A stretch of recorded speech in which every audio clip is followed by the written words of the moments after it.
Agora vamos entrar para estudar o capítulo 4, referente à flexão pura do curso de resistência dos materiais. Este capítulo é o início do estudo de vigas.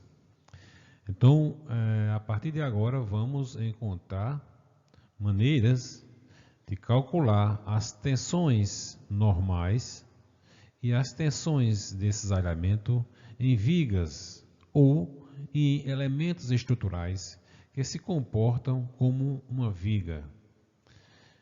Viga necessariamente não só é de estruturas civil, concreto, aço, madeira. Tem alguns elementos estruturais de motores ou de outros elementos, outras máquinas que comportam-se como viga e, portanto, serão tratadas com as teorias de vigas. Então, para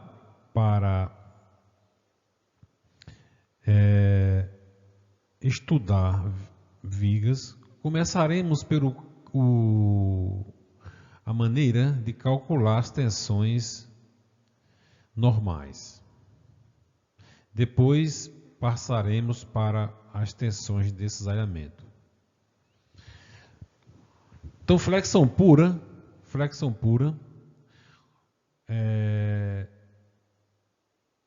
é entendida como a flexão de uma viga devido exclusivamente à ação do momento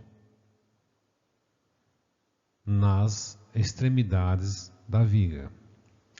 Esta foto aqui ilustrada de um atleta de arremesso, de levantamento de peso, dá para ter uma ideia que a barra que é sustentada pelo atleta funciona como uma viga.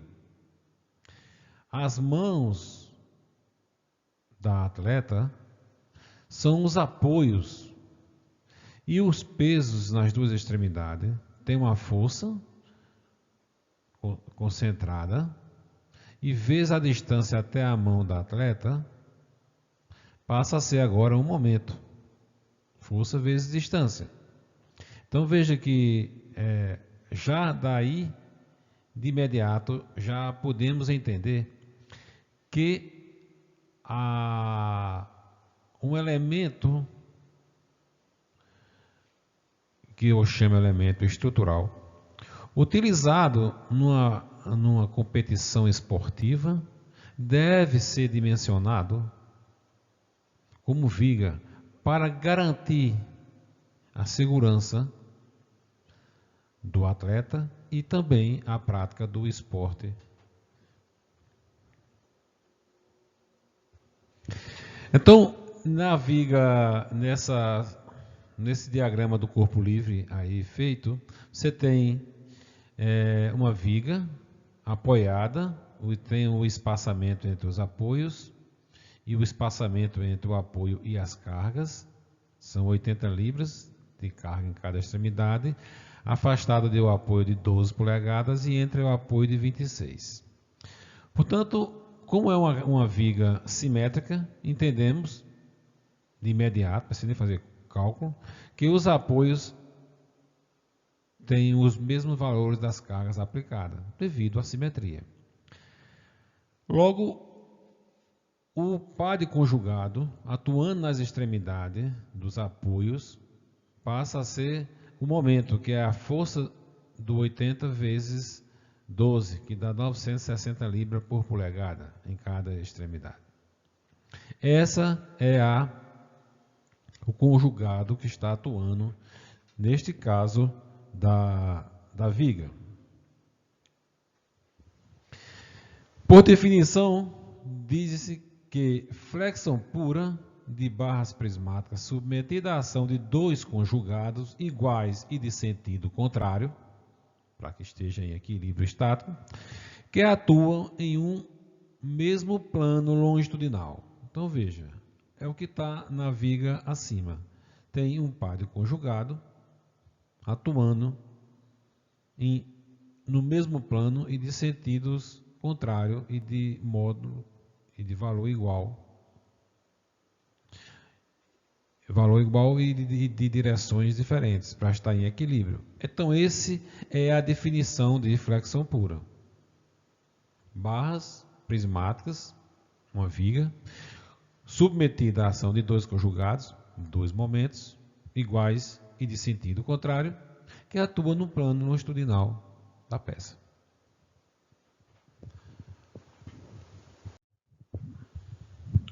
Outro tipo de carregamento são os carregamentos concêntricos. Carregamento axial, o qual não passa através da centroide, produz forças internas equivalentes a uma força axial e um momento. É o caso aqui da figura. Você veja, tem um grampo, tipo de um grampo, onde no grampo os dois braços do grampo tem uma força, ele comprime um elemento, um corpo de prova aí qualquer, e esse corpo de prova provoca uma reação contrária nesse grampo, para estar em equilíbrio. E se quisermos fazer uma análise da tensão normal no plano C', corta-se esse plano e vai substituir o que ocorre internamente nesse plano devido ao corte. Então, tem primeiro, a carga de reação, ela não nos aparece, ela translada para o centro da seção, que é esse P de 150, e o momento, surge agora o momento de força vezes uma distância, que é 150 vezes 5 polegadas, que vai dar 750 libras por polegada. É um momento que atua no plano. Então, esse é o conjugado devido a uma ação de um carregamento excêntrico.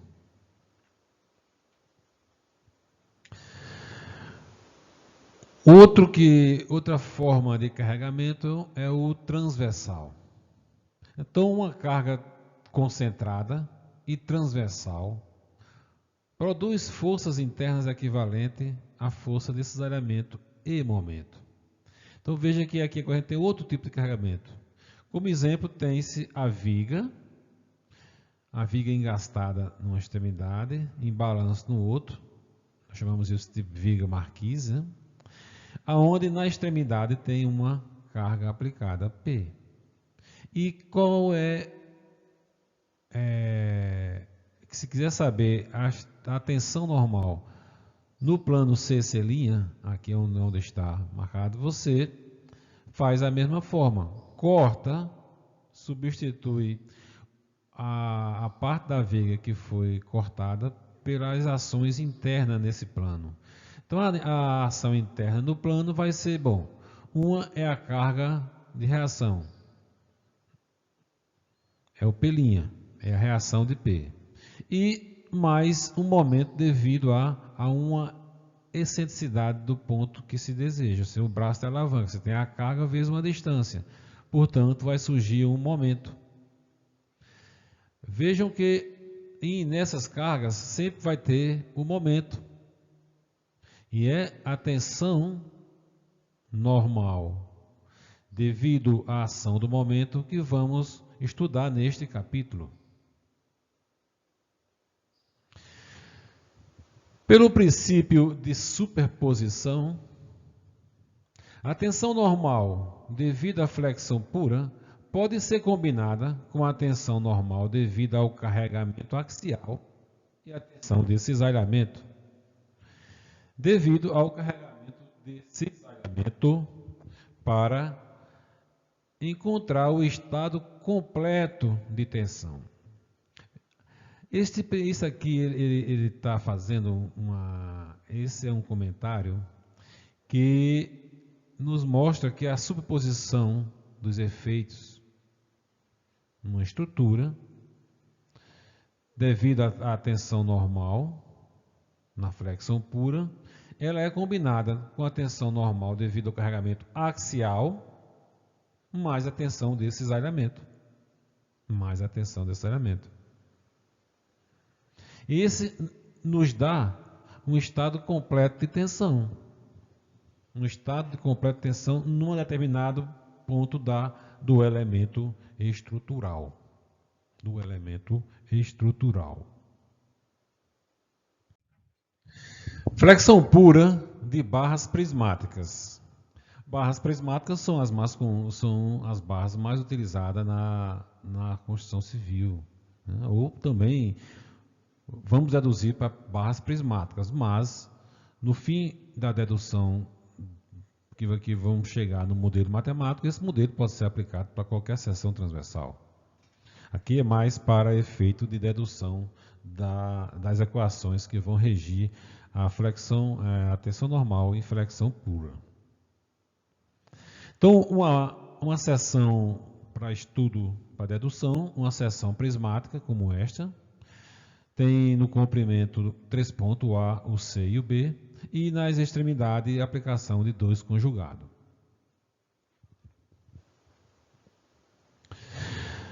Se quisermos analisar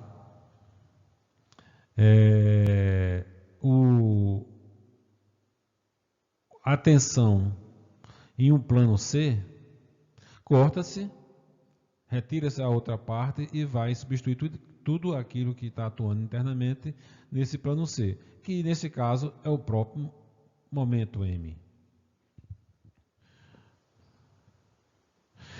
E podemos ainda dizer o seguinte, que está estática um conjugado M oriunda de duas forças iguais e opostas.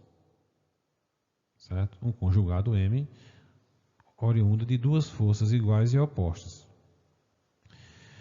A soma das componentes de força sobre um plano é zero. A somatória das forças é zero. Nós já sabemos da estática. O momento é a soma dos conjugados sobre o eixo perpendicular. E zero sobre o eixo que está o plano. Também isso é da estática. Da estática.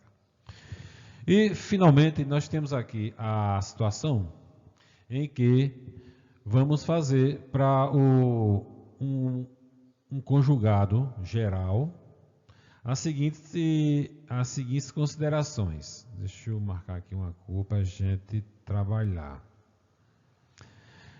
Neste caso aqui, nós temos onde está azul aqui, um elemento infinitesimal de área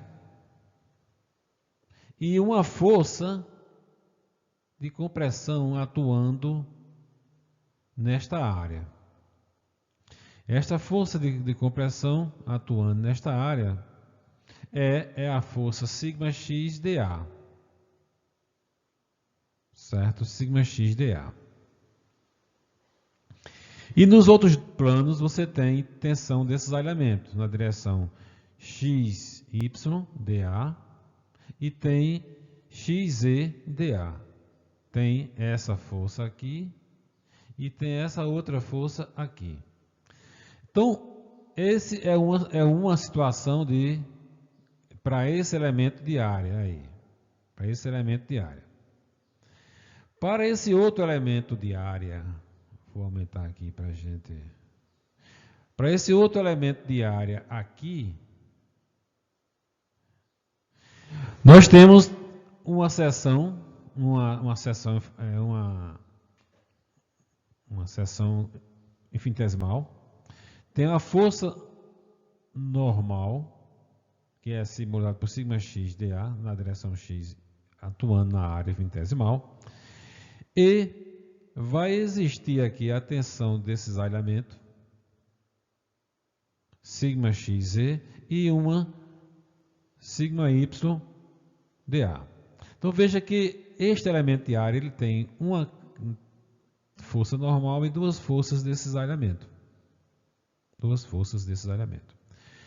Da estática, nós já sabemos que a somatória das forças na direção x é zero. Na direção x é zero.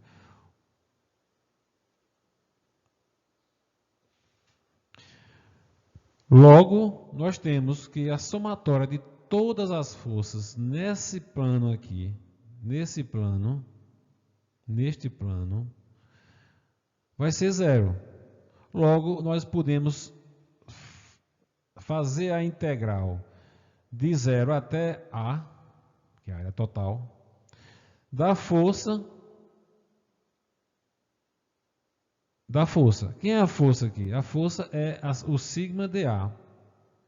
O sigma x dA. Isso é uma força. Somatória das forças igual a zero. Como nós sabemos que, como ele disse aqui, que a soma das componentes de força sobre o plano é zero. Então, soma é zero. Está aqui. Também sabemos que o momento na direção x, y, vai ser igual à força na direção z.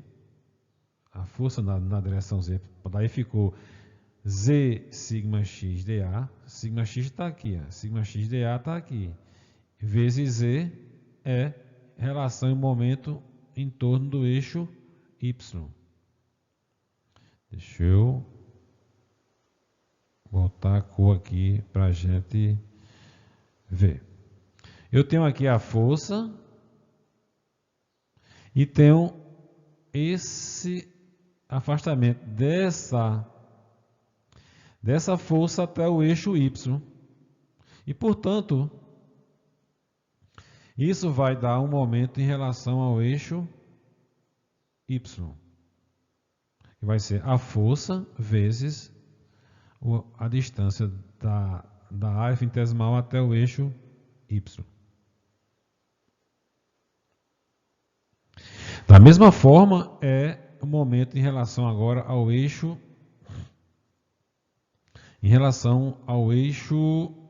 z, que é esse aqui, em relação ao eixo z. Que vai ser quem? Vai ser, em relação ao eixo z, vai ser sigma x dA, que é essa força aqui, sigma x dA, vezes quem? Vezes o y, que está aqui, ó. Tá? Vai provocar um momento em relação ao eixo z.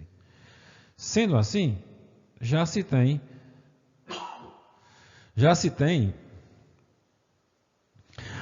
o que a estática nos permite, a somatória da força no plano e o momento no plano perpendicular. Somatória do momento no plano perpendicular. Então, são a somatória das forças vezes as distâncias z para y e a somatória das forças vezes a distância em relação ao eixo z, que vai ser o momento de z. E aqui agora a gente vai ter o encaminhamento que vai ser dado para encontrar um modelo para o cálculo das tensões normais.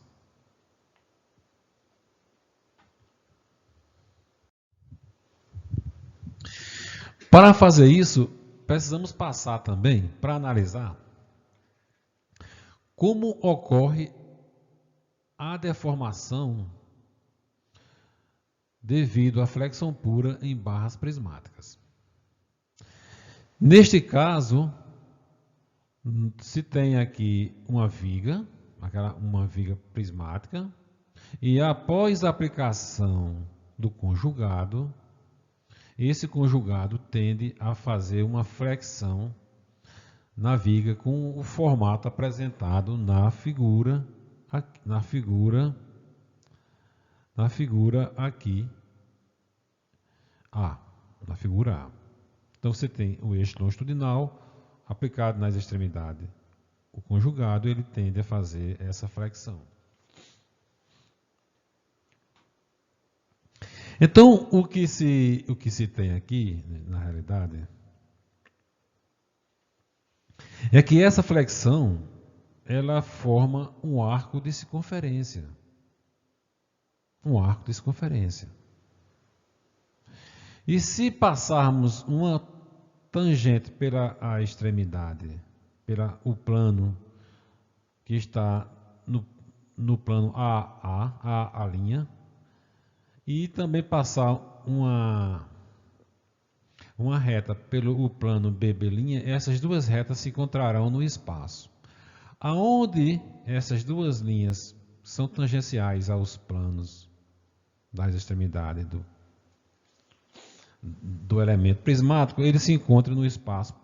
Se é um arco de circunferência, esse ponto que ele se encontra no espaço passa a ser o centro da circunferência. É o que está aqui, o ponto C.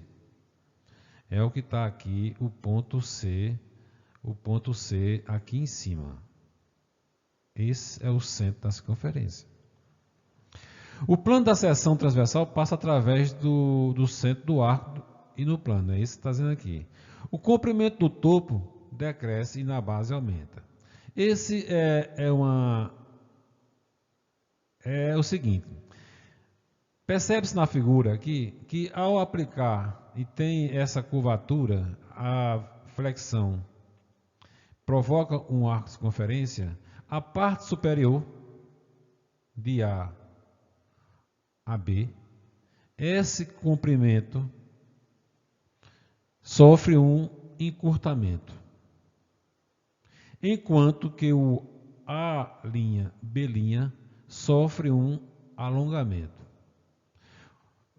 Por que isso? Porque inicialmente, se a peça estava sem nenhuma carga, ela tinha um comprimento L. Aplicou os conjugados e houve uma deformação que tendendo a um arco de circunferência, como está aí.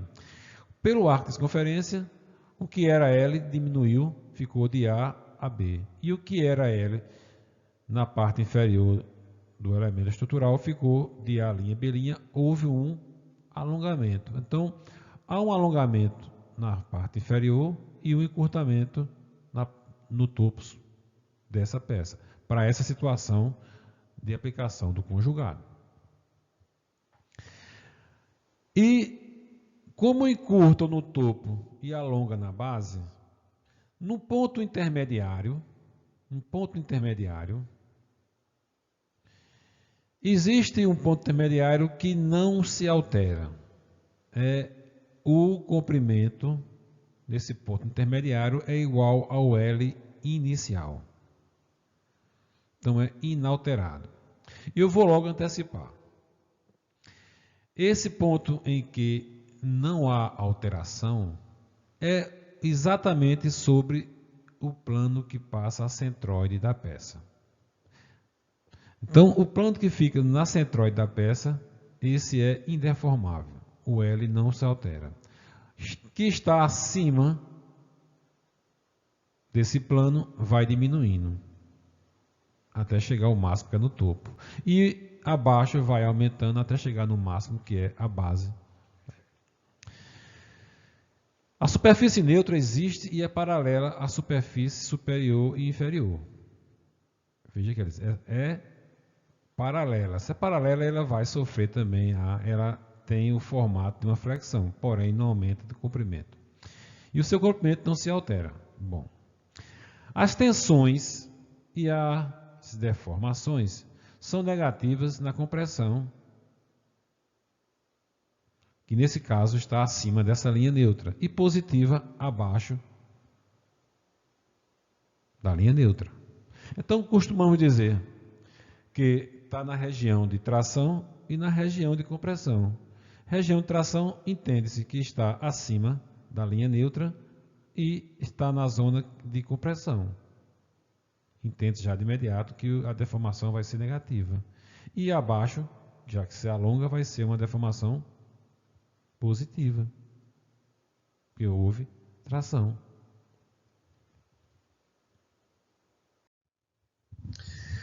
Para entender esta situação, vamos fazer a seguinte análise. Já sabemos que é um arco de circunferência, como está aqui, né? Já sabemos também que aqui é o centro da circunferência. Sabemos que existe uma linha neutra, que é aonde essa linha neutra é onde o segmento é indeformável. O comprimento é L mesmo, que é essa linha aqui que está tracejada uniforme. Então, a distância dessa linha uniforme até o centro da circunferência vai se chamar de ρ. É o raio. O raio. É o raio. Vou apagar aqui para a gente... Bom, então, se você tem o arco de circunferência, o central, o ponto central, entre um e outro, como é um arco, existe um ângulo, cujo vamos chamar de θ. Para analisarmos, vamos considerar uma situação em um ponto qualquer acima da linha neutra. E vamos querer saber de quanto é essa deformação nessa linha acima da linha neutra. Que é esta linha que está tracejada aqui. Ela é paralela à linha neutra, mas está tracejada. E essa linha está afastada de y da linha neutra. Logo,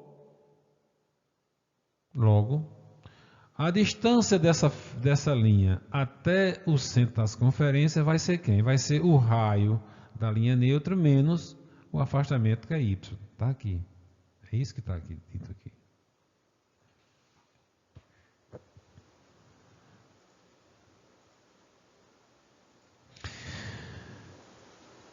Considerar o segmento de viga de comprimento L.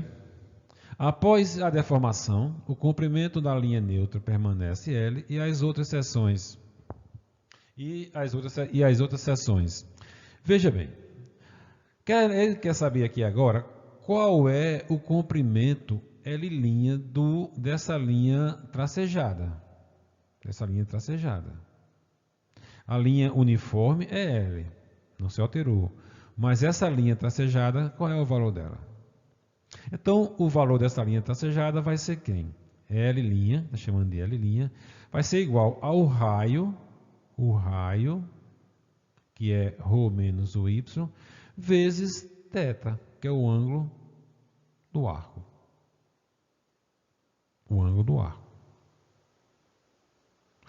Volto a enfatizar que, nesse caso aqui, usa-se também a propriedade da trigonométrica, certo? Onde a função trigonométrica, o valor da função trigonométrica de um argumento muito pequeno é o próprio argumento. Aqui, no caso, passou a ser o mesmo θ.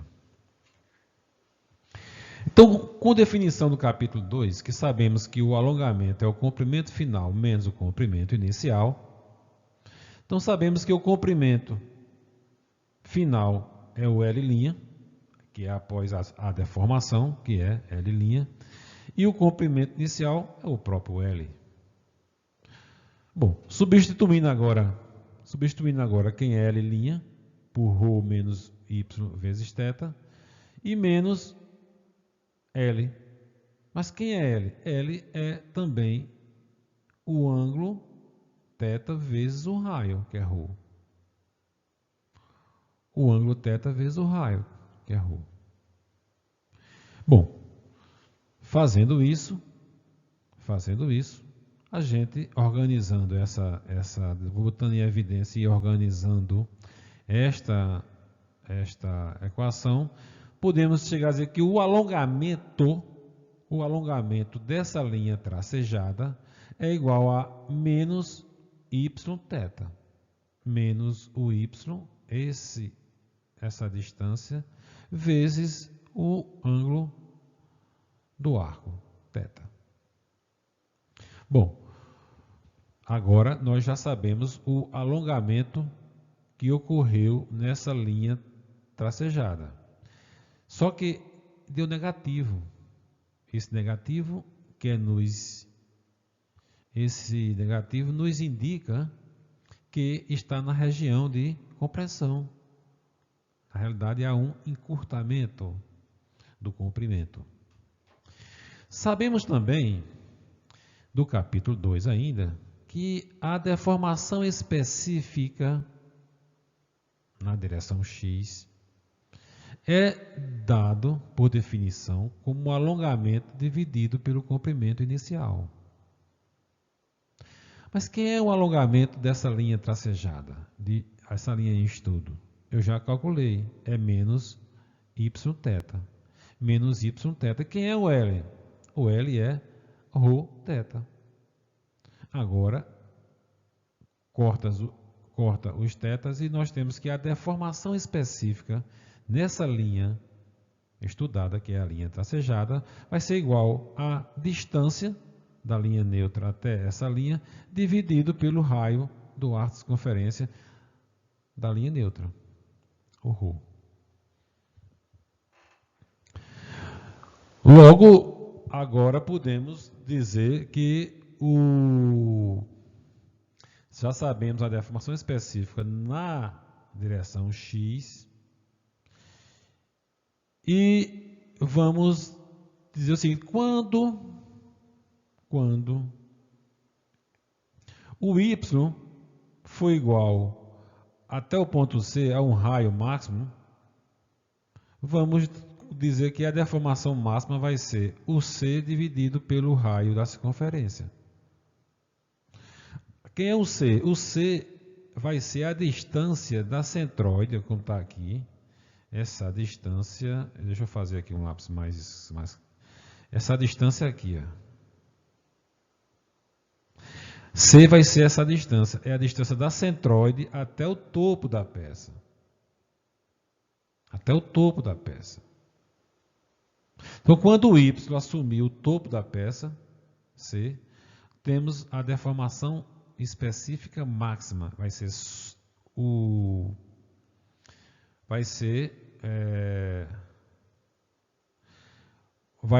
o C dividido pelo raio da circunferência. O C, que é a distância da seção transversal até o topo, e dividido pelo raio do arco de circunferência da linha neutra. Ou então, organizando, pode dizer, olha, o raio da circunferência, do arco de circunferência, na situação da linha neutra, vai ser igual à distância da linha neutra até o topo, dividido pela deformação específica máxima. Tirou daqui. Ou então, pode-se agora relacionar para uma deformação específica na direção x, em qualquer ponto acima da linha neutra até o topo, que é o valor C. Então, para qualquer valor de y, assumindo qualquer valor maior do que 0 e menor do que C, vai ser dado por essa equação aqui. Ó. Você vai ter uma relação do y, o ponto que se quer atenção, dividido pela distância máxima, vezes a deformação específica máxima. Daí se encontra exatamente a deformação específica,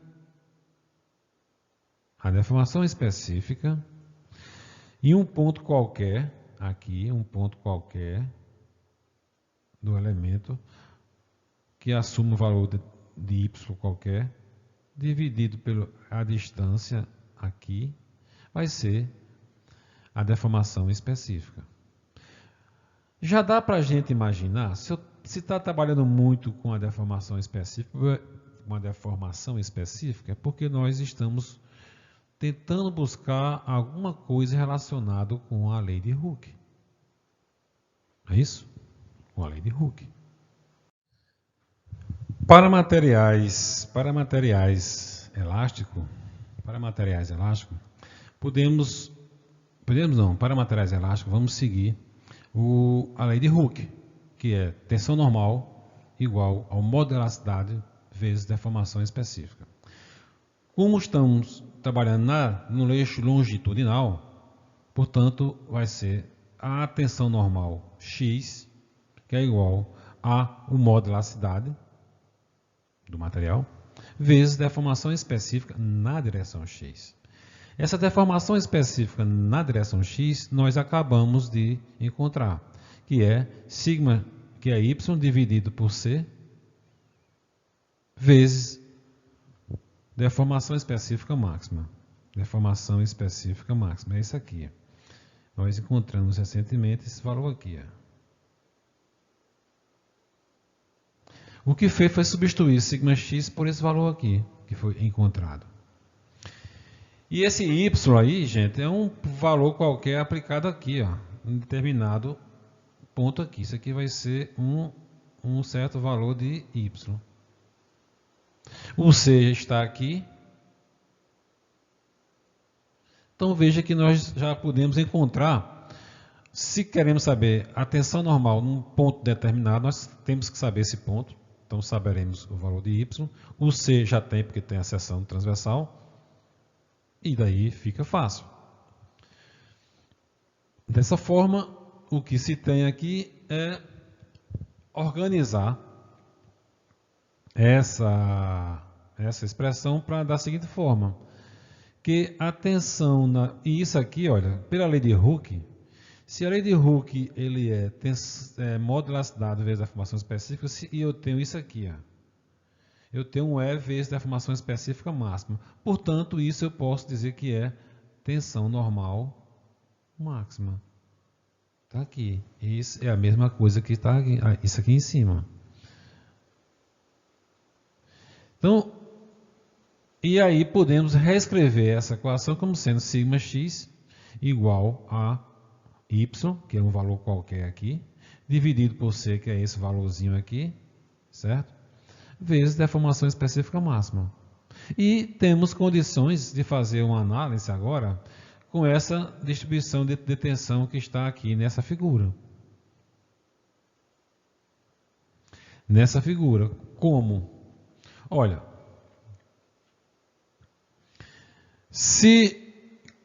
vamos fazer a análise dessa expressão aqui, Quando y, que é um ponto qualquer aqui, for igual a zero, quanto é a tensão? Aqui vai dar zero, logo vai ser zero.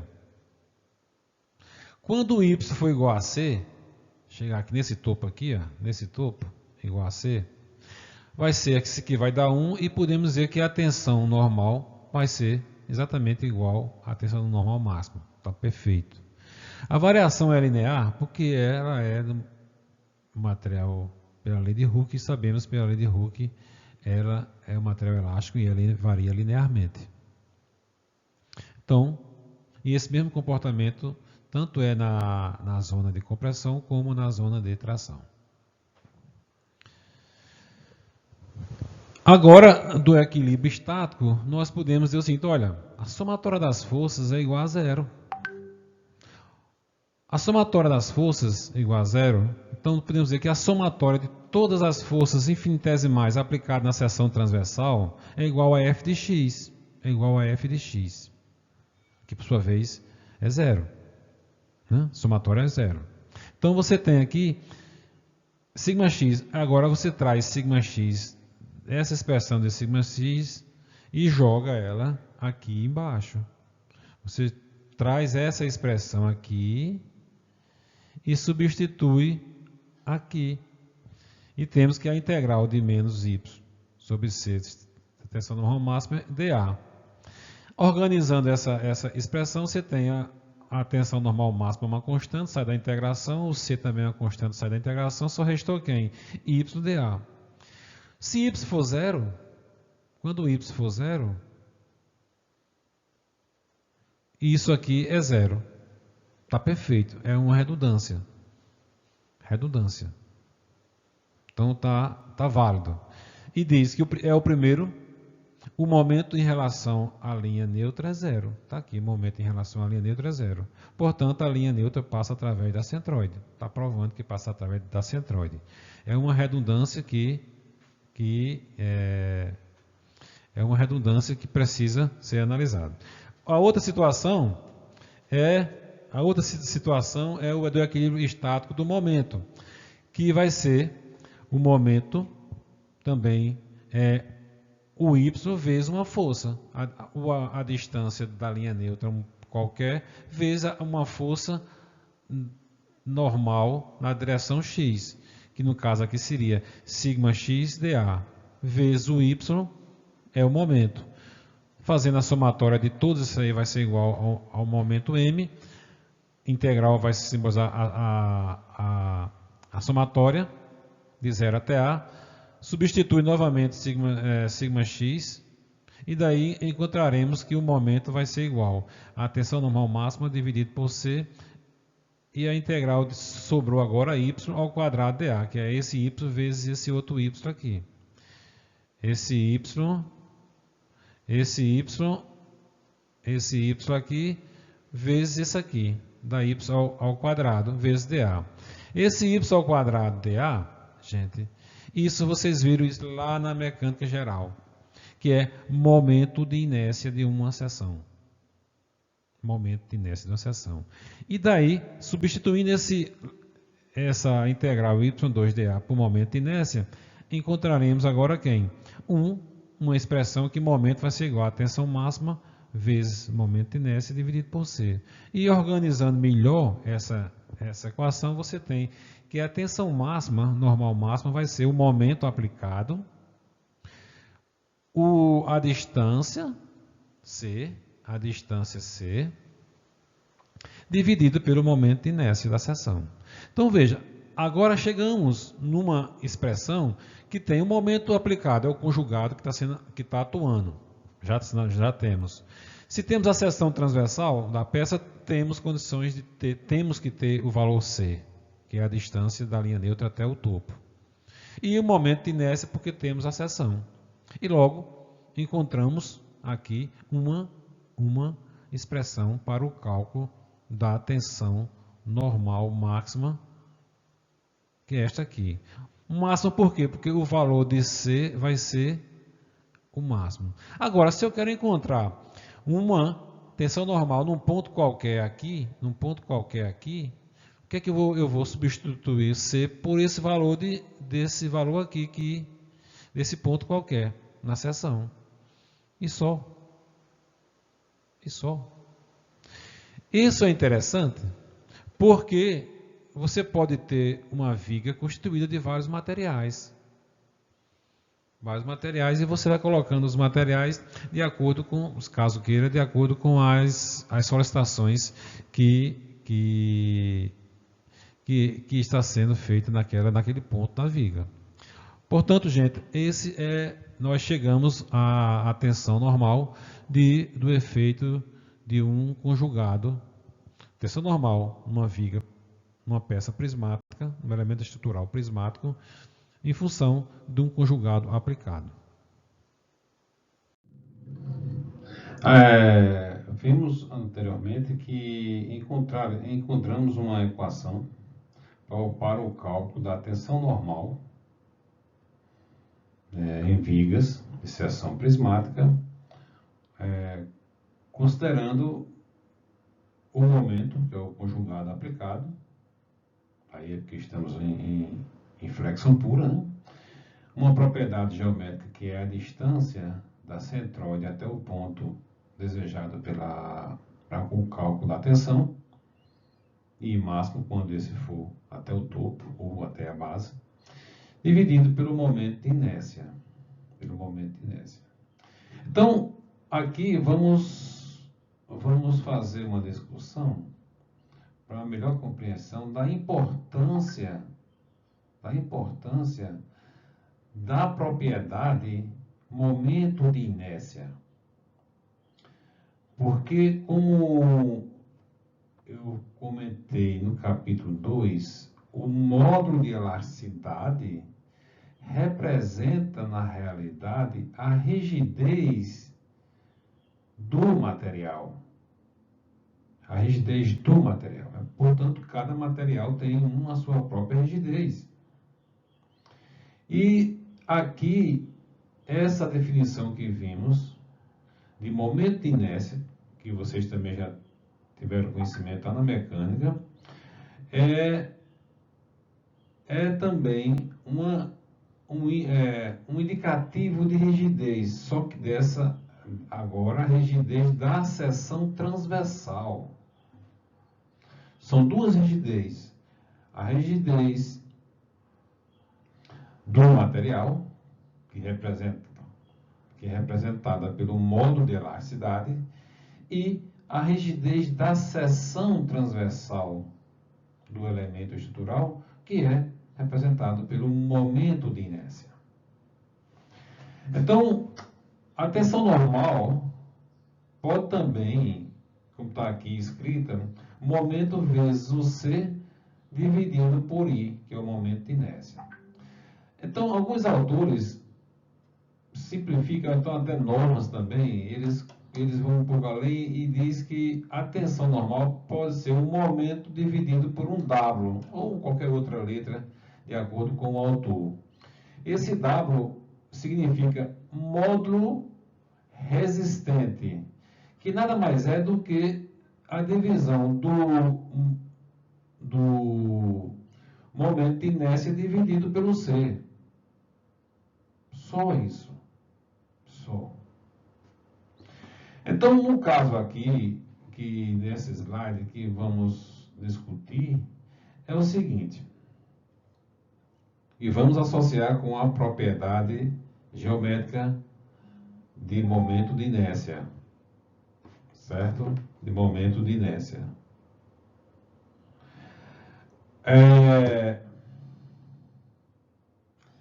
Temos duas peças de madeira. Temos duas peças de madeira. As peças de madeira, elas estão apresentadas com a mesma área. Veja que a área da seção transversal é a mesma. O que muda são as dimensões. Porque 6 vezes 4, 24 polegadas quadradas e 8 vezes 3, 24. Portanto, a área da seção transversal é exatamente a mesma. O que vai diferir aí, na realidade, é o momento de inércia, que vai tornar uma mais rígida do que a outra. Mais rígida do que a outra. Então, uma viga com o momento de inércia da seção maior terá uma menor tensão. Ou seja, se formos utilizar a viga cujo o momento de inércia é maior, obviamente, como ele está dividindo, a tensão atuante, a tensão normal atuante na viga será menor. E isso é uma vantagem imensa.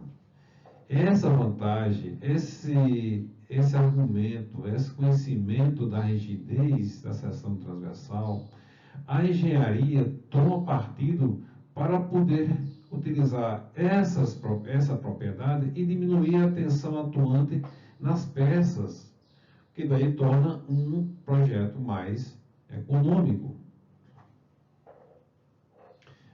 Então, considerar uma viga com seção retangular.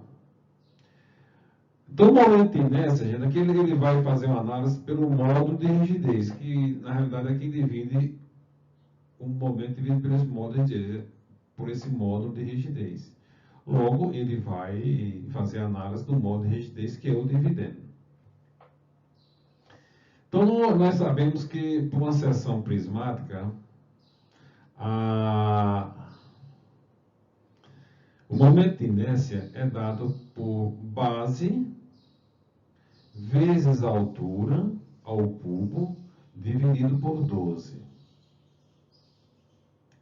Ok? E nós sabemos também já, de antemão, que o C é a distância da centroide até o topo, ou a base, né? Dependendo do ponto de vista que você vai analisar. Como uma seção prismática é simétrica nos dois planos, nós já sabemos que a centroide, conhecido como centro geométrico da seção, que é o meio da seção. Sendo assim, o C passa a ser a altura dividido por 2. E agora nós temos como analisar o seguinte, que fazendo as operações nós vamos ter que vai ser 1 sobre 6 base vezes altura a quarta. Altura a quarta, não a terceira, a quarta. Porque o produto de potência você inverte a potência dividindo, daí ficou 12 dividido por 2, dá 12, dá 6, e o H passou multiplicando, ficou H a quarta. Ficou 1/6 de base, altura a quarta. Corrigi aí esse slide, que o slide veio da editora do livro do Bia e veio errado. E logo você tem que a área é base vezes altura. Logo vai ficar quem? Vai ficar 1/6 da área vezes base vezes a área, altura ao cubo. Altura ao cubo. Acho que o erro foi aí na digitação. Então veja, a importância da altura aí. A área, nós vimos que a área das duas seções é a mesma, então é a mesma, ok.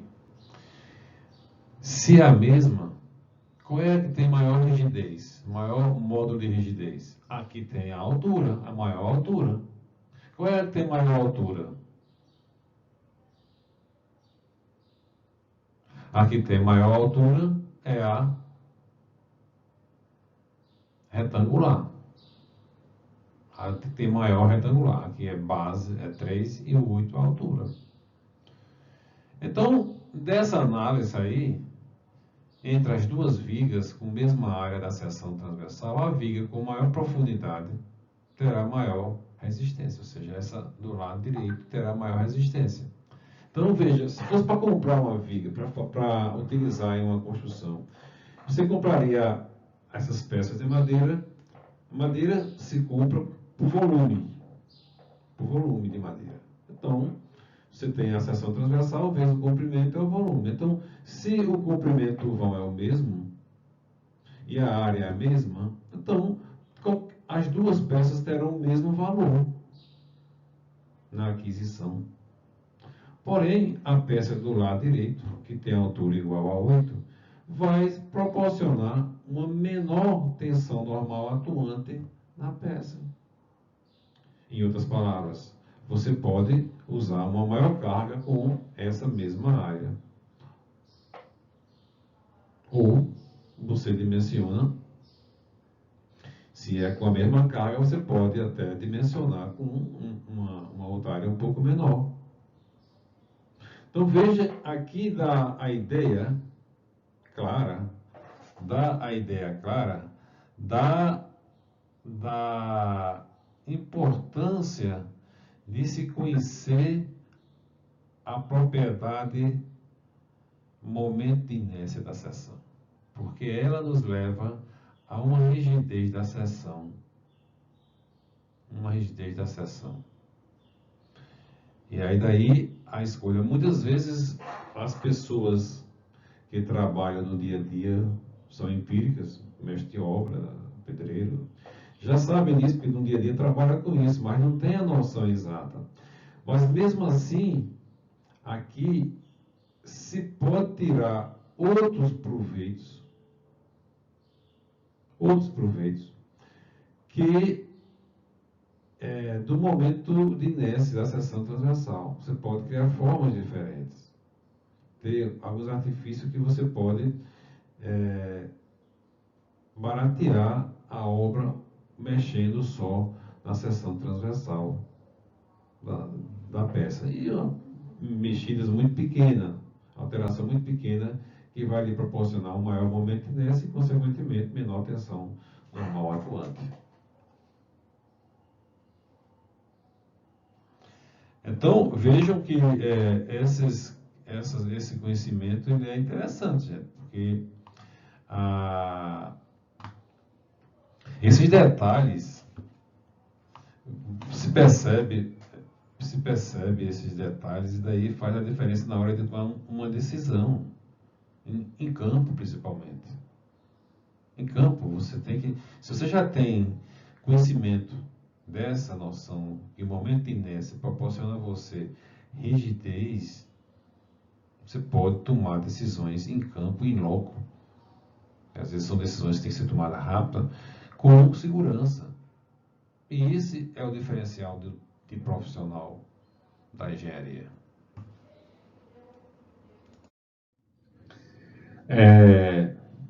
Aqui é apresentado, nós vimos o momento de inércia, a discussão que fizemos sobre o momento de inércia com relação à rigidez.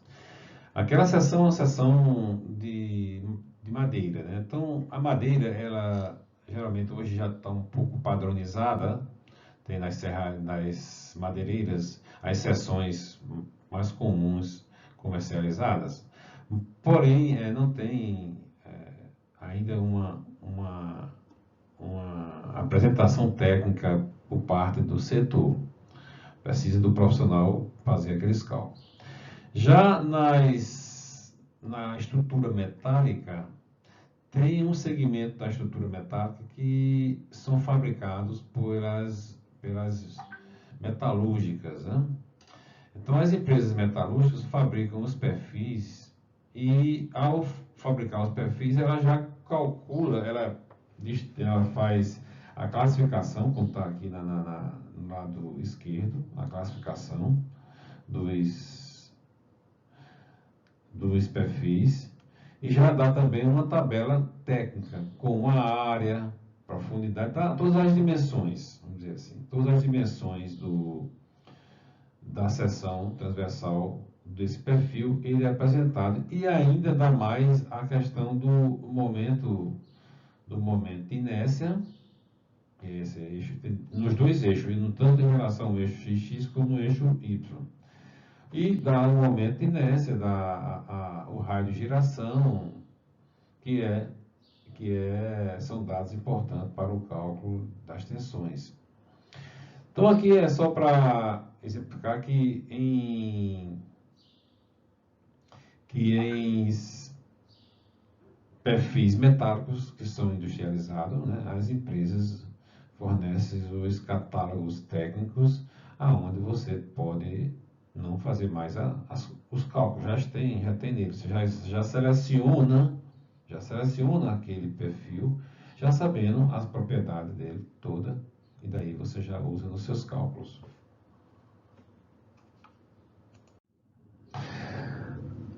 Com relação à deformação de uma seção transversal,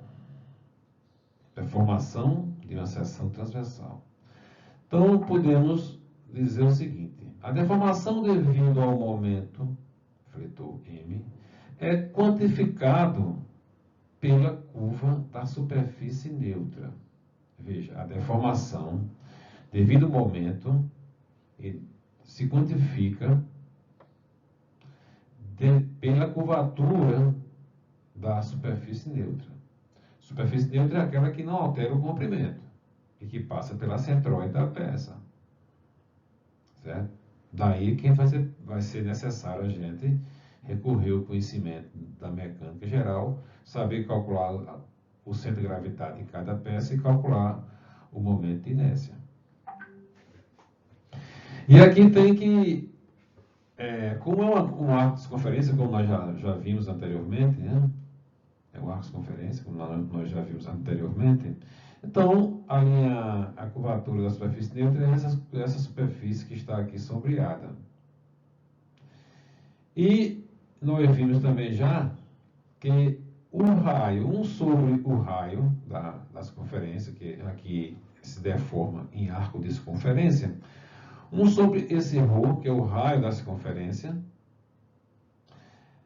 é igual a deformação específica máxima dividido pelo C, que é a distância da centróide até o topo da superfície. Então, aqui vimos também que 1 sobre 1 sobre deformação específica máxima dividido por C pode ser representado como se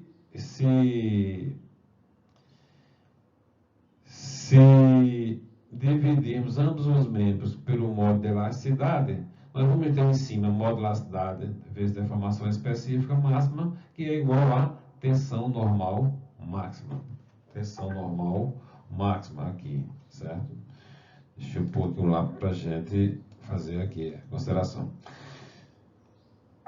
Dividindo isso aqui tudo pelo momento de modo de elasticidade, então pela lei de Hooke nós temos que o módulo de elasticidade vezes deformação específica é tensão normal.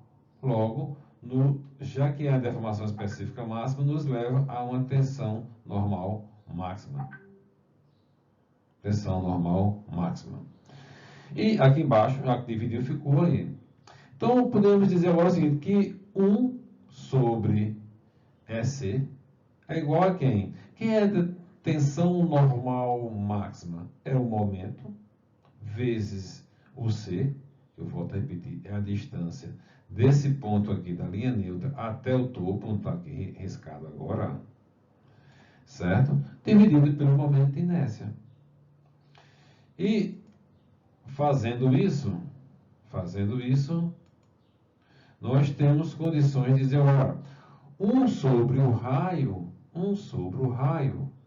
é igual ao quê? Ao momento fletor dividido pelo módulo de elasticidade vezes momento de inércia da seção transversal.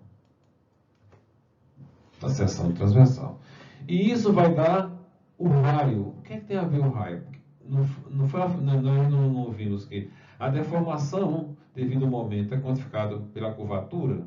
Então, a curvatura é o raio. Então, o raio quantifica a deformação devido ao momento.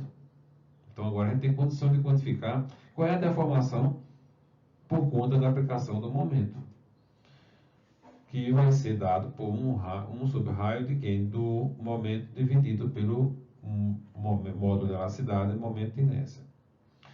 Esse módulo de elasticidade vezes momento de inércia, e alguns autores também costumam chamar de módulo de rigidez. Já que o módulo de elasticidade representa a rigidez do material e o momento de inércia a rigidez da seção. Portanto, alguns autores chamam de módulo de rigidez. Através da seção transversal, que permanece plana, quando submetida a um momento fletor, as deformações no plano não são nulas. Ou seja, mesmo que a seção permaneça plana, as deformações, tanto na direção Y como na direção X, elas não são nulas, elas existem.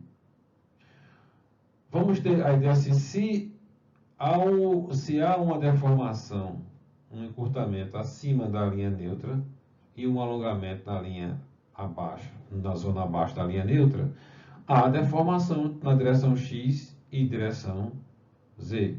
Daí é aquele mesmo princípio do capítulo 2, quando estudamos coeficiente de poação.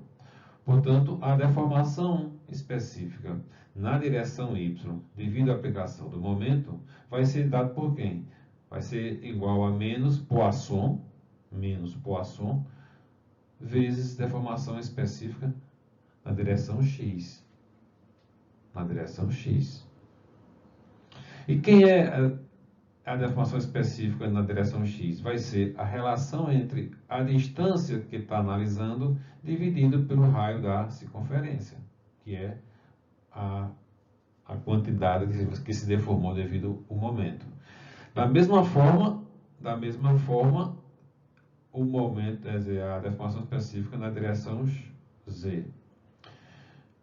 Da mesma forma. Então, isso que nos diz o seguinte, que mesmo havendo momento, vai haver deformação que é quantificada pelo cálculo do raio da circunferência. E esse raio da circunferência, ele vai proporcionar uma deformação que também indica que as deformações, tanto na direção X como na direção Y, existem e se existem, são diferentes de zero, não são nulos. Por se tratar de um material homogêneo e isotrópico, conceitos definidos lá no capítulo 2, quando definiu-se a lei de Hooke. Volto aqui nesse momento a enfatizar a importância da leitura da teoria. A importância da teoria, porque isso faz parte da teoria. E aqui, nessa parte inferior do slide, a expansão acima da superfície neutra e a contração abaixo causada no plano de curvatura. Então, ele quer demonstrar que em cima há uma contração, como já foi explicado anteriormente, e abaixo tem uma expansão. Tem uma expansão da superfície. E isso também, você invertendo, fazendo uma análise agora invertida, você vai encontrar uma relação do raio da circunferência agora, um foco sendo um foco não do convexo, não do côncavo, mas sim do convexo, né? Que vai ser 1 sobre o raio linha, que é o raio da superfície convexa, igual ao Poisson dividido pelo o raio da parte côncava, né? Então, ele diz que a curva é inelástica, ou seja, a curva não sofre, a curva da linha neutra não sofre alongamento. Não sofre alongamento, está demonstrado. Essa condição é uma condição que vem comprovar a inelasticidade da linha neutra. Como problema prático, para exemplificar a teoria, vamos fazer esse problema aqui, que está com a seguinte definição. Uma peça de máquina de ferro fundido fica submetido à ação do conjugado M de 3 kN/m. Sabendo-se que o modo de elasticidade é igual a 165 gigapascal e desprezando o efeito da curvatura na aresta do perfil, determinar, item A, as máximas tensões de tração e de compressão no perfil. E a letra B, o raio de curvatura da peça fletida. Então, veja, o problema é dado uma viga engastada no lado direito, livre no lado esquerdo, onde é aplicada uma força e um momento. E foi dado as dimensões geométricas da seção transversal. E pede, na realidade, as tensões máximas de tração e de compressão. E mais o raio de curvatura, que indica a quantidade de deformação devido ao momento. Como estratégia para a solução do problema, tem a seguinte: baseado na seção transversal, calcula-se a localização da centroide e o momento de inércia. E aí estão as formas. Depois aplica a forma de tensão normal, calcula, e por fim aplica a forma da curvatura da peça devido ao momento. Esse é o planejamento para a solução do problema. Vamos agora solucionar. Aqui vale salientar, como eu falei em um comentário anterior, que essa primeira parte aqui do cálculo da centroide no momento de inércia, isso é conteúdo visto na mecânica geral. Vamos fazer aqui? Vamos, mas você já tem conhecimento lá da mecânica geral. Certo? A letra B, o segundo, a tensão e a curvatura, sim, isso é assunto nosso, mas aí esse primeiro é de mecânica geral. E se vocês não lembrarem, por favor, revisem, porque daqui para frente vai ser, todo problema vai precisar de cálculo da centroide e o cálculo do momento de inércia. Todos os problemas daqui para frente vai ser preciso isso aí. É de suma importância o conhecimento disso. Bom, solução. Então, com base nessa seção transversal, a gente tem como calcular agora a centroide. A centroide, eu sempre uso essa tabelinha aqui. Qual foi a técnica que se usa aqui? Eu dividi a seção a seção transversal em duas partes. Chamei de 1 e de 2. Então, dividi em duas subseções. A seção 1, primeiro eu posto a seção 1, e qual é a área da seção 1? A área vai ser quanto? Base vezes altura, é 90 vezes 20. A rasteira vai ser 1.800 milímetros ao quadrado. Esse y barra é o centro geométrico da seção 1. Eu vou marcar aqui o lápis para a gente fazer um comentário. Veja, para a gente fazer isso aqui, a gente precisa primeiro fazer qualquer trabalho, qualquer seção que fosse analisado, tem que se fazer previamente duas atividades. Primeiro, analisar se a seção tem simetria. Nesta seção aqui existe uma simetria, essa aqui, ó. Se você fazer uma linha aqui, você vai perceber que ela é simétrica. A seção é simétrica. Se é simétrica, já sei que a centroide vai ficar sobre essa linha de simetria. Não sei qual é a altura, mas a simetria lateral existe e vai ficar aí em cima. Esse é um caso. O outro caso que precisa ser definido é você definir um sistema cartesiano para alocar as alturas que você vai utilizar. Eu sempre uso a base da seção transversal, aqui está em amarelo aqui, que eu vou traçar agora em amarelo. Eu uso a base e uso a linha de simetria. Porque essa linha de simetria já me dá um indicativo que a centroide ficará sobre ela.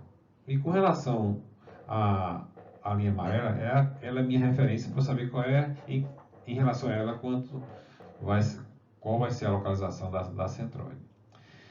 Como essa seção tem simetria na lateral, bom, se tivesse bissimetria como uma seção retangular, deixa eu fazer aqui, uma seção retangular, assim, ó,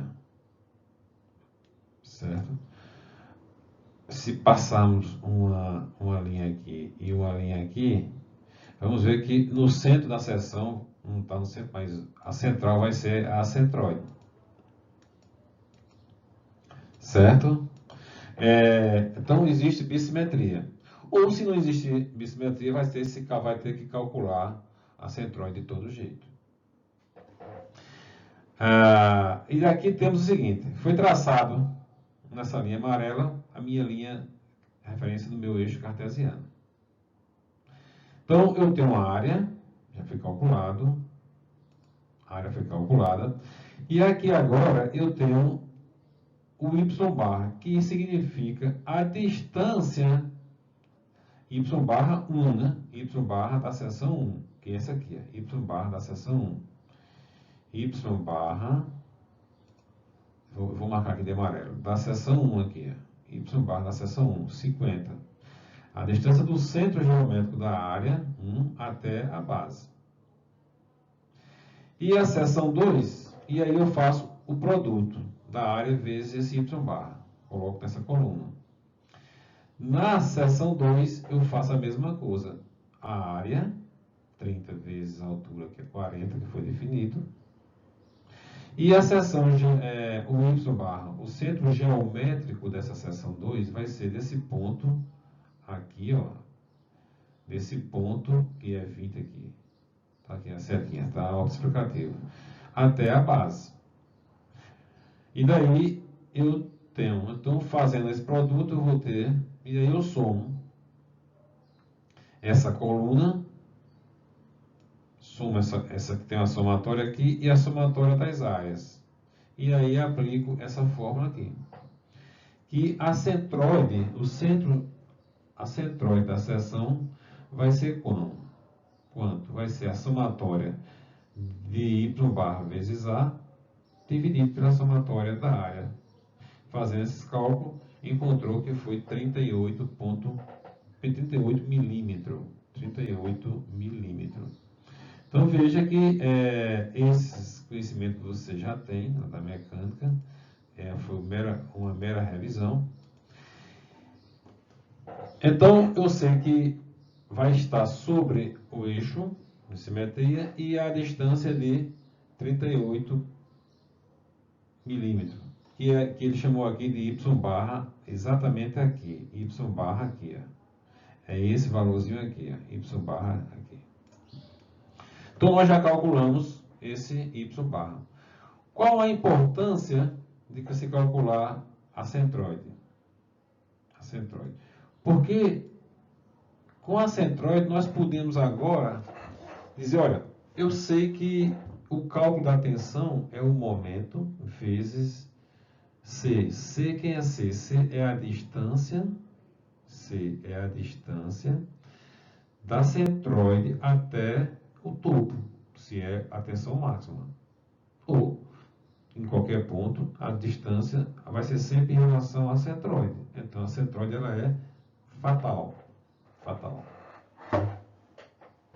Porque daí, tanto para o cálculo da tensão máxima como o cálculo da tensão normal, em qualquer ponto, eu vou sempre partir da minha referência, que é a distância em relação à centroide. Já o momento de inércia,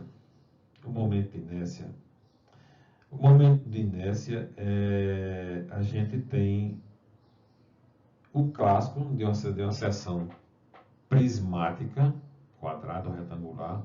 Ela é o que? Base, o valor da base, vezes o valor da altura ao cubo, dividido por 12. Portanto, a unidade métrica vai ser unidade de comprimento a quarta. Né? Mas isso é para seções simétricas, totalmente simétricas. Quando uma seção não é totalmente simétrica, tem só uma simetria, tem-se um método de fazer pelos eixos paralelos. Que é como está aqui. Você tem as duas seções, como nós já definimos, as duas seções, definidas as duas seções, e agora se tem como? Você tem a somatória, o momento de inércia total vai ser a soma do momento de inércia referente à seção 1 mais o momento de inércia referente à seção 2.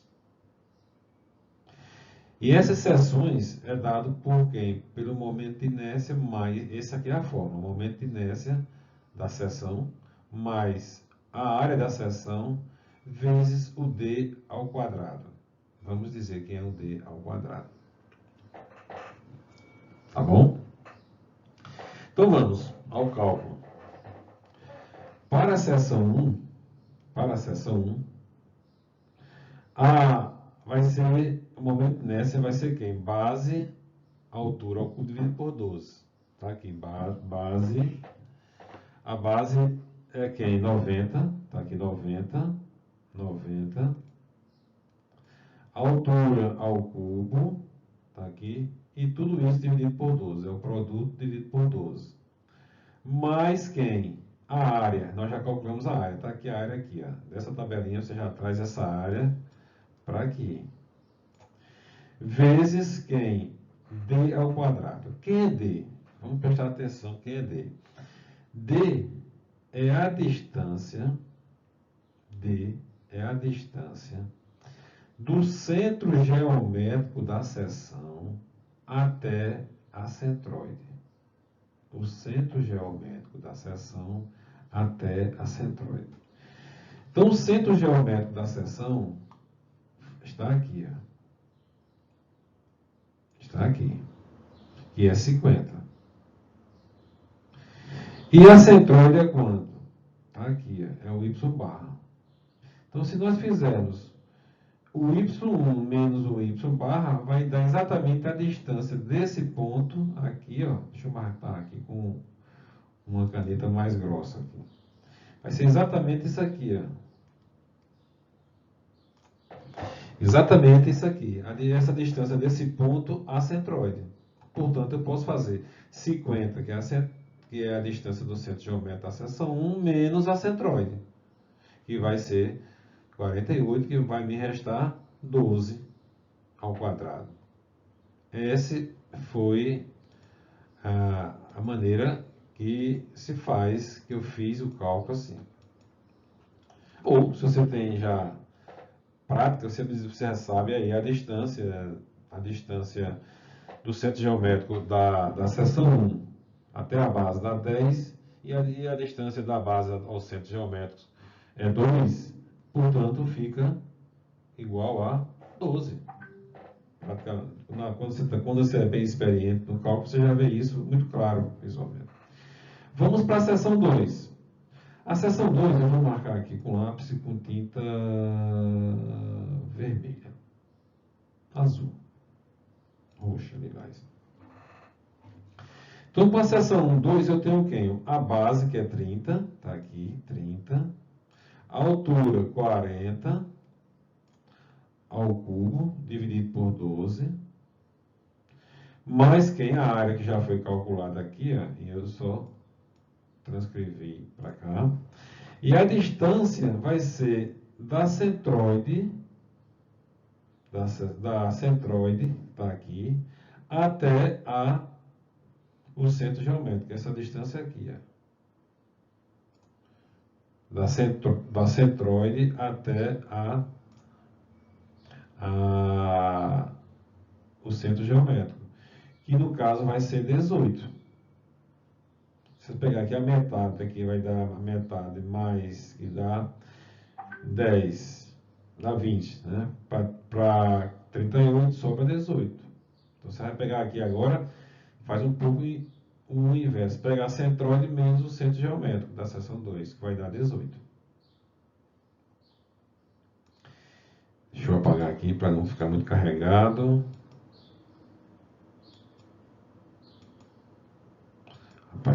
Apaguei. Bom, fazendo aqui assim, fazendo dessa forma, eu já calculei. Isso aí é só executar os cálculos e chega a ser um valor de 868 vezes 10 a menos 9 metro a quarta. Veja, nós fizemos os cálculos todo em milímetro, depois converti para metro a quarta, viu? Que daí fica coerente com a unidade que vai ser utilizado no cálculo de tensão. Ou pode também usar milímetro a quarta, daí você vai ter que ter cuidado com os fatores. Bom, calculado aqui a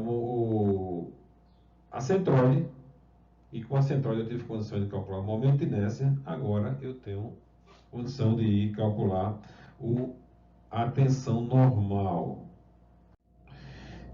Que a tensão normal vai ser dada por quem? Momento, vezes a distância da centroide até o topo, se é de tração ou se é de compressão, vamos analisar isso, e dividido pelo momento de inércia. Calculei o momento de inércia, o C eu tenho condição de encontrar e o M foi dado no problema.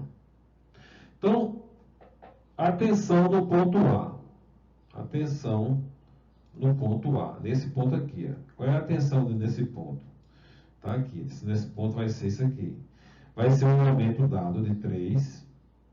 A distância da centroide até esse ponto aqui.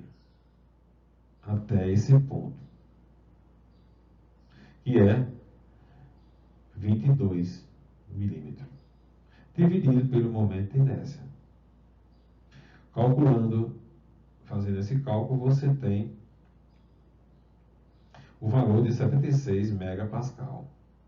76 megapascal.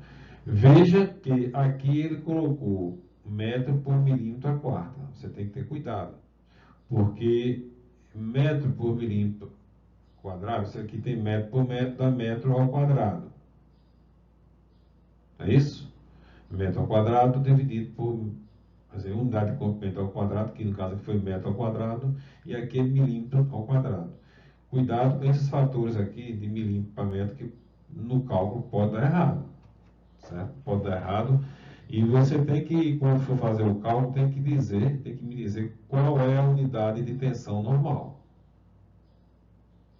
A unidade de tensão normal no sistema internacional é Pascal.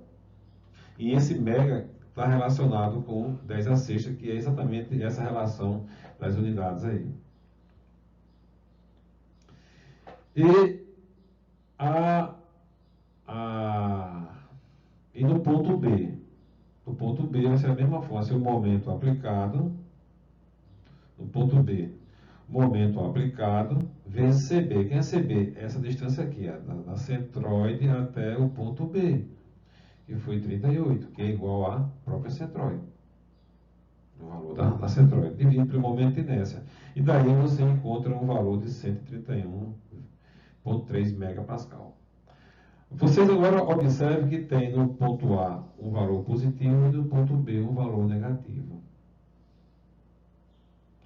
Isso quer nos dizer que, devido à aplicação do momento, a curvatura da peça vai ser comprimir no ponto B, daí está negativo, e tracionando o ponto A, por isso que está positivo.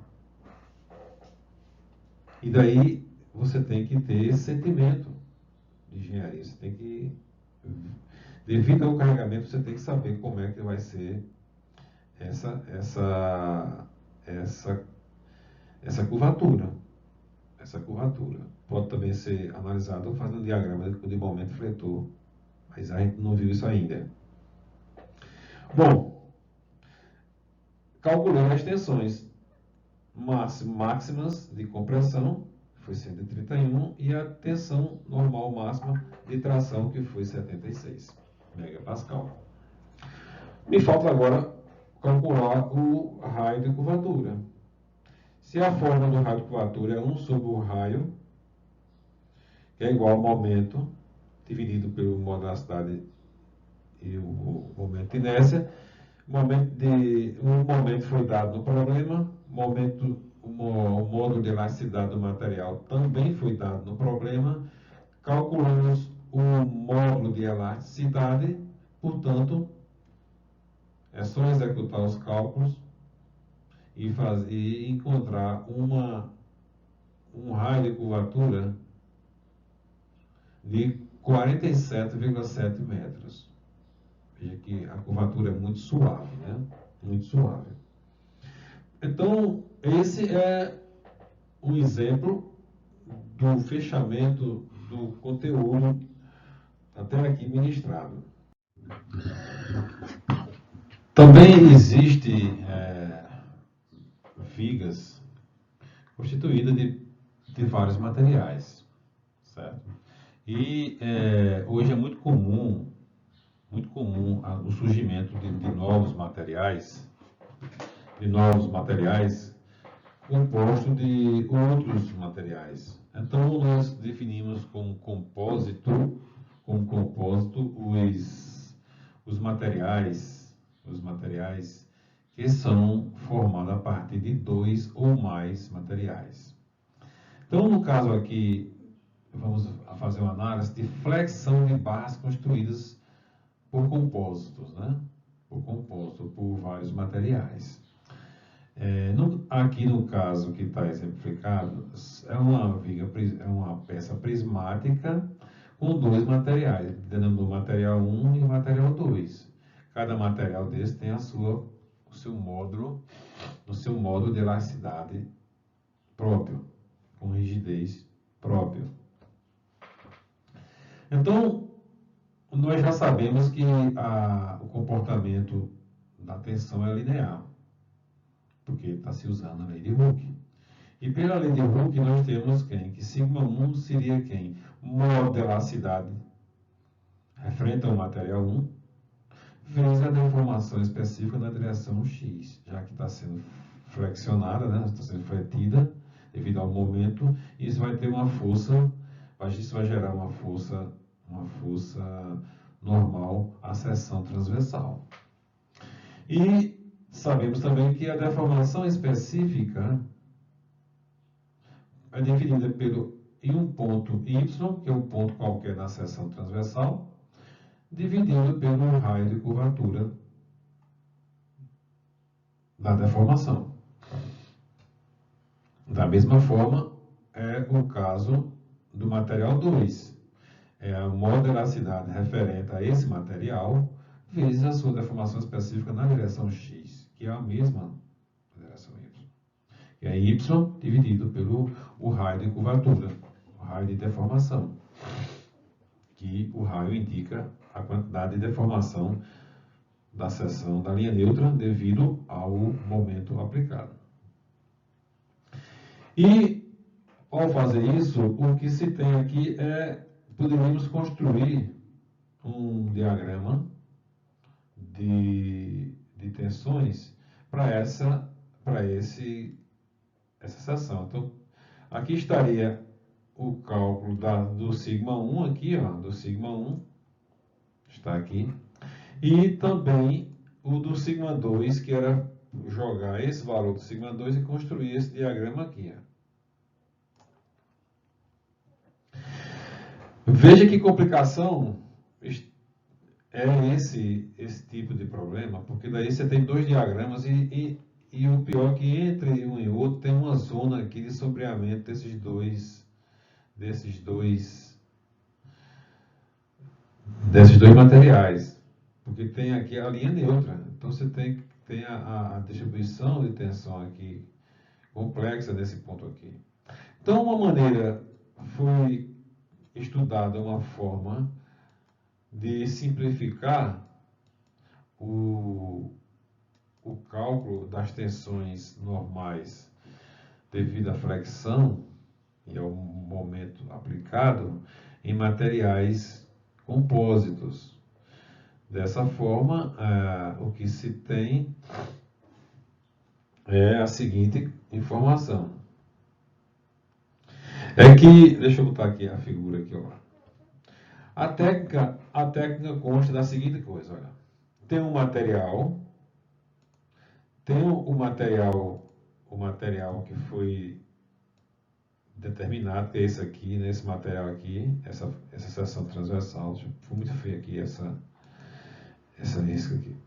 Tem esse material aqui, que foi essa seção que foi definida, dois materiais. A técnica consta devido à dificuldade de fazer esse diagrama apresentado anteriormente, a técnica define o seguinte: vamos transformar essa seção como uma seção equivalente, porém só com um material. Como se fosse um material. Olha, vamos transformar essa seção numa seção equivalente, construída como se fosse só por um material. Por um material. E para isso se faz o seguinte. Olha. Tem um elemento aqui na área 1 do material 1. Você tem uma força infinitesimal atuando numa área infinitesimal no material 1, que é σ1 dA. Já que está transformando aqui tudo, vai ser isso aqui, σ1 dA. Tá certo? Porém, quem é σ1? σ1 nós já sabemos, é esse valor aqui, está aqui em cima. Joga esse valor para cá, σ1 para aqui. É 1 y rho dA. O DA está aqui. E para o 2, da mesma forma, o material 2 seria, uma força atuando no material 2 seria sigma 2 DA. Pega o material, o sigma 2 e substitui aqui. Daí eu tenho as duas forças infinitesimais atuando em cada material. Como eu estou buscando criar uma seção equivalente, constituída como se fosse só de um único material, eu vou fazer a seguinte definição. No material 2, já que eu vou transformar o material 2 em material 1, está aqui, ó, material 2 em material 1, está aqui, em material 1. Eu digo o seguinte, que a força infinitesimal no material 2 equivalente vai ser igual a o material 1 dA. Se eu estou transformando em material 1, dA. E arrumando essa maneira de fazer, vamos ter o seguinte. Vamos ter que a arrumação que é feita aqui, veja que eu fiz F2 vai ser igual a N é 1, N é 1, Y ρ, dA. Então, esse N aqui é o fator que eu vou multiplicar para transformar o material 2 em material 1. E fazendo isso, eu vou chegar e arrumando aqui, eu vou dizer, olha, eu tenho aqui E1, Y, ρ igual a NdA. Se eu igualo aqui, eu vou achar que esse N, esse fator N, posso encontrar esse fator N como eu dividir o modo de elasticidade 2 pelo modo de elasticidade do material 1. Fazendo isto, eu estou transformando o material 2 em material 1. E assim sendo, eu posso agora dizer assim, olha, eu pego esse elemento de área aqui, dA, multiplico por N, ele amplia. Só que essa técnica diz o seguinte, permaneço com uma das dimensões fixa. Então, eu sempre permaneço com a dimensão, no caso aqui, na vertical fixa, e altero só a outra dimensão, que é a horizontal. E daí eu tenho uma seção agora padrão de um só material. E daí eu calculo como eu vinha calculando anteriormente. Calculo o momento acentróide, o momento de inércia, encontro as distâncias afastadas do centro de gravidade, calculo as tensões normais de tração e de compressão. Só que quando eu for agora, eu botei agora que calculei para a seção transformada. Agora eu tenho que voltar ao caso real. Então, para voltar ao caso real, as tensões calculadas na seção 1 permanecem iguais.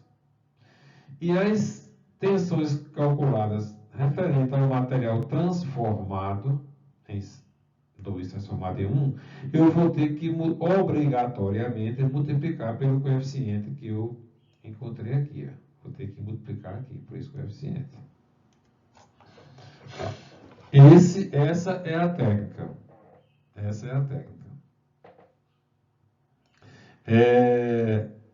Precisa, claro, eu estou dando um indicativo e volto a repetir que essa aula é uma diretriz para entendimento. Vocês precisam ler o conteúdo teórico para poder esclarecer mais coisas. O estudo do livro-texto, ele é imprescindível. Então, veja, partiu de um problema que tinha dificuldade da construção do diagrama de momento e o cálculo. A técnica foi transformar em um único material, e esse único material eu calculo como vinha fazendo até então, só que para representar o real, aquela seção que eu transformei, eu tenho agora que pegar as tensões nessa seção, multiplicar pelo N, que foi o fator de transformação.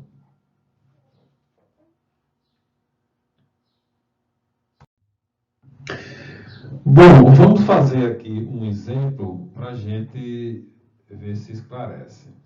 Ele diz o seguinte aqui: uma barra é constituída de duas peças, uma de aço e uma de latão. O aço tem um modo de elasticidade de 29 vezes 10 a menos 6 π, e o latão é 15 vezes 10 a sexta π. Determine as tensões no aço e no latão quando o momento aplicado for de 40 kPa por polegada.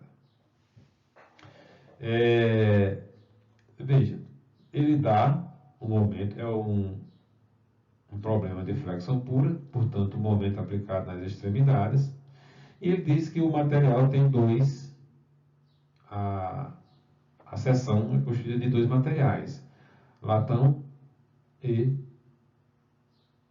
aço. O aço é a parte central e o latão é as laterais. Veja que dá as dimensões, a altura 3 polegadas, tem 0,4, uma barra de aço, a outra 0,4 e o centro com 0,75 polegadas de aço, né? A estratégia para a solução do problema é transformar a barra numa seção equivalente, feita de latão. Avaliar as propriedades da seção transversal transformada. Você vai ter que transformar. É aquela questão da transformação. Você transforma e depois faz o cálculo das propriedades da seção. E por fim, você calcula as tensões da seção transformada. E determina a tensão máxima do aço e da barra de aço, e depois multiplica pela tensão transformada para encontrar. E pode calcular agora também o raio e o modo de elasticidade. Bom, qual é a técnica aqui? Eu tenho dois materiais. Eu tenho o material aço e o material latão. O que é que eu fiz? Eu peguei o aço aqui, dividi por latão. Ou seja, eu estou transformando o aço em latão. Então, peguei um modo de elasticidade que representa a rigidez do aço, 29, dividi por 15, que deu um fator de 1,933. Então, qual é a técnica que vamos usar? Seguindo as recomendações do slide anterior. Eu fixo a altura, fixei a 3 polegadas, e vou só alterar a outra dimensão. Vou transformar tudo em latão. Portanto, o que é latão permanece as mesmas dimensões. Que é o que? 0,4 aqui e 0,4 aqui. Porém, eu pego agora aqui o 0,75, que é do 0,75, que é a dimensão do aço, e vou multiplicar por quanto? Multiplicar por 1,93. E vou achar um valor de 1,45.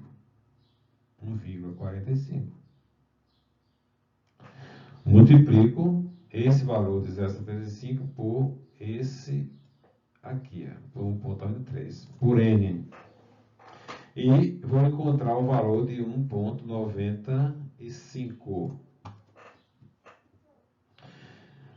Ou eu tenho agora uma nova seção transversal, com 3 polegadas de altura, e vou somar todas essas dimensões acima, 0,4, 45, 0,4, que dá um total de 2,25 polegadas. Então, essa é a minha seção transversal.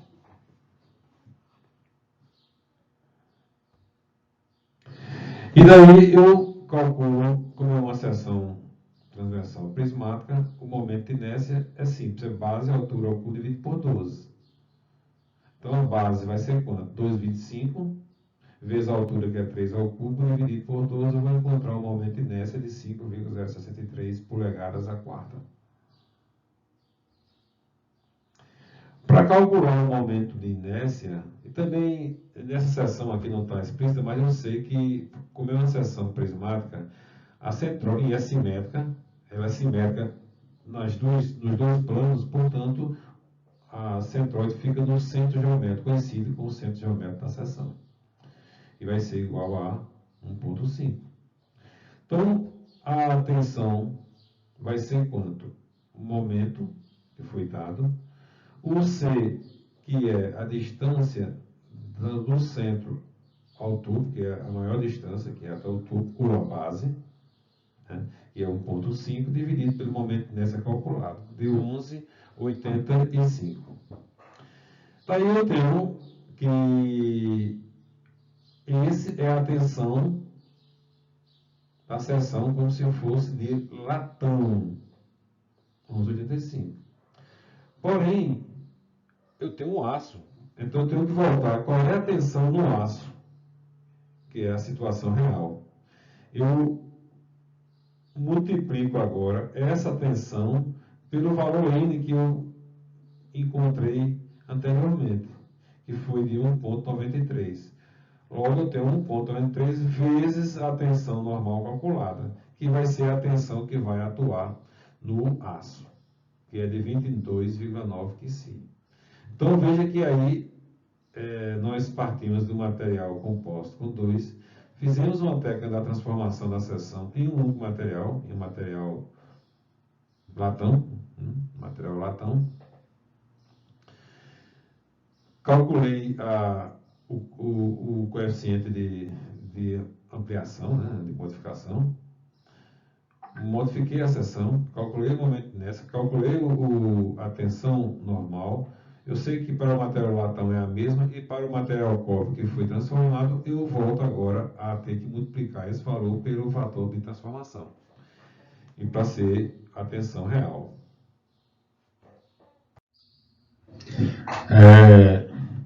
Vamos ver agora o caso de vigas de concreto armado. O concreto por si já é um material composto, já que é formado por brita, areia, cimento e água, né? Mas aqui é o caso específico do concreto armado, o que significa que o concreto ele é reforçado com barras de aço, que são esses 3 pontinhos simbolizados por esses 3 pontinhos preto aqui na figura. As barras de aço absorverão todo o esforço de tração abaixo da linha neutra e o concreto acima da linha neutra absorve a compressão. Então, em vigas de concreto, o que se faz na realidade é você dizer, olha, todo o esforço de tração é jogado para o aço absorver e o esforço de compressão para o concreto absorver. Isto nos remete ao capítulo 2, porque o concreto é um material frágil, portanto não é bom para suportar esforços de tração. E o aço é um material dúctil e tem essa propriedade. Então, o que se faz numa viga de concreto é jogar com cada um com suas habilidades. O aço absorve tração e o concreto absorverá o esforço de compressão. E daí a gente precisa usar a técnica anterior. Precisamos transformar a seção do aço em concreto. Certo? Fazer a seção transformada. Então, o que representa você dividir o aço, o modelado do aço, pelo modelado do concreto. Aí você tem o fator de equivalência. Mas, para isso, a técnica está aqui ao lado. É uma caixa preta. Você tem que entender isso aqui. E é simples de entender. Ele diz o seguinte, olha, se eu sei que abaixo da linha neutra todo o esforço de tração é suportado pelo aço, bom, então ele transformou a área de aço em concreto. Uma barra de concreto, vamos dizer aqui, está aqui. E acima da linha neutra, só concreto. Então, o que precisa entender aqui é como encontraremos a linha neutra.